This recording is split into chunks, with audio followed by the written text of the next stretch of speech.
Hey everybody, and welcome to the real United States. And welcome to Andrew Ellicott Park. Now this is a continuation of the two-part series we are doing about the boundary stone markers for the border of Washington, D.C. Now I'm afraid I left you kind of hanging with a rather abrupt ending last time, and I am sorry about that. We had some technical difficulties. But I think we covered the southern boundary stone. Well, we've driven out west to the westernmost corner of the diamond that is Washington, D.C. And as chance would have it, this is dedicated as a quarter-acre park to the gentleman Andrew Ellicott, Major Andrew Ellicott, who was commissioned by then Secretary of State Thomas Jefferson to do the survey for the district. So this actually worked out kind of nicely because it's a lot more convenient than crawling down into that little swamp that I was in for the last episode. Now it's a beautiful little park, but it was probably easier for Ellicott to find this place in 1791 than it was for me in 2016, and that's with Google Maps and paved roads. We had an adventure just trying to get here. The roads in this part of the country, yeah, they're marked funky and they don't go in 90-degree angles and stuff. It's weird. But anyway, this is a beautiful little setting in this nice little middle-class neighborhood here in the United States. And they've got this split rail fence. They've done a very nice job of preserving this for the public. There's not a lot of parking here. There's like maybe 3 or 4 parking spots that are just basically a place that they've put some crushed stone or you can pull off. And we are in Falls Church, Virginia. As near as I can tell, folks, I think this is Falls Church. You know, the towns, they all kind of run funky around here. And I'm pretty sure I'm in Falls Church. So, but this is about an hour or so drive from where we live in southern Maryland right now.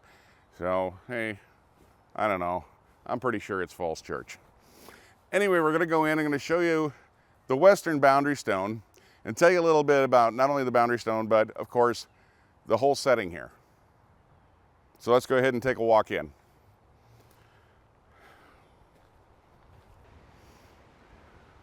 So here nestled in the back of this little quarter-acre park is the original westernmost cornerstone of the boundary of the Washington, D.C. district. That didn't come out quite right. The District of Columbia. Now you can see that it's kind of been chipped off, broken off from weather and abuse and things over the centuries now. But this is in fact the original stone. Now the interesting thing, I don't know how much of this we're going to get into the shot. Hopefully we can get back enough to see enough of it. Is this fencing and these plaques and everything, and there's a little piece of wood put around it with some crushed stone. It's been cared for. It's been set up, and that's not by the park or the community or the park service. This was actually done for almost all of the boundary marker stones by an organization called the Daughters of the American Revolution, the DAR. Now the DAR, if you're not familiar with it, is a lineage-based organization. Essentially it's a social organization for women. Usually they come into it as young ladies who have a demonstrated lineage directly to someone of some importance in our struggle for independence. So it's exactly like what it sounds. It is the descendants, the female descendants of those people who were significant contributors in the War for Independence, in the Revolution. Well, this organization has over the years taken it upon themselves to raise the funds and make the arrangements and everything to set up fencing of one type or another around each of the boundary markers to help preserve them. So you can still see them, you can still get right up to them, but they're out of reach, so they can't be abused or stolen or that sort of thing.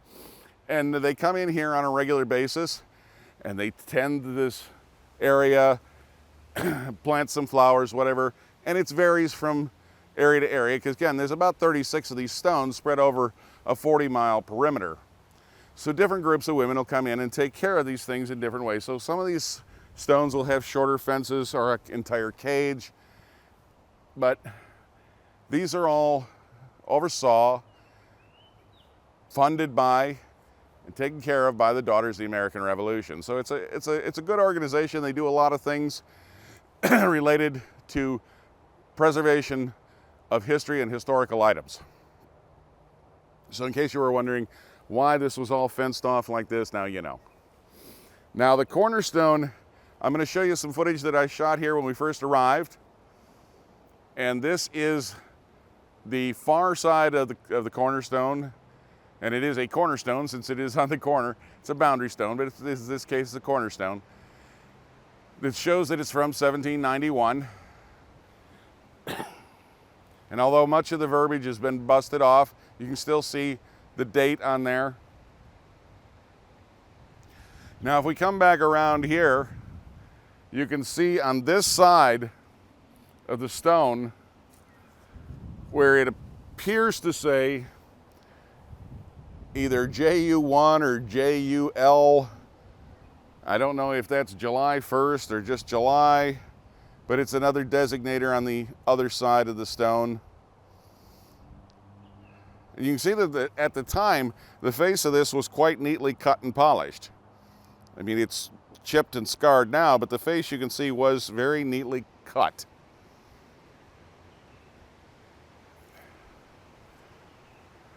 I think it's fitting that they have a park dedicated exclusively to Major Andrew Ellicott. He had an illustrious career, actually a pretty interesting life.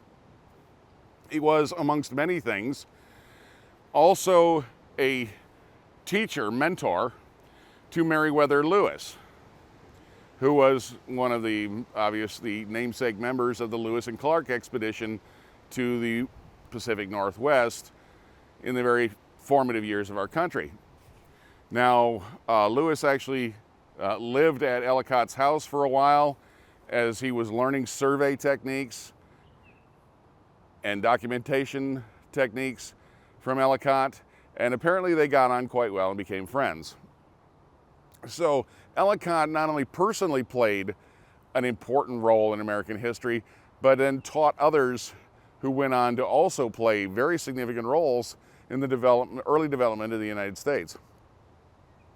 And again, I'm not going to go on and on and on about his life and career, but certainly a very interesting fellow with an illustrious career. And just having been, they say, appointed personally by the Secretary of State Thomas Jefferson, who later became the president, little things like that I think are kind of interesting. So Ellicott, I'm glad that he got his own park, even if it is impossible to find. So I'd like to thank you for joining us here on the Real United States in Andrew Ellicott Park here in Western Washington, D.C., actually in Falls Church, Virginia. I hope you've enjoyed this short episode. If you've got questions or comments, please leave them in the comment section below. I love hearing from all of you. I try to get back to everybody I can. If you haven't already, I encourage you to pick subscribe and come along for the adventure. We love having everybody with us. And as always, thank you for watching.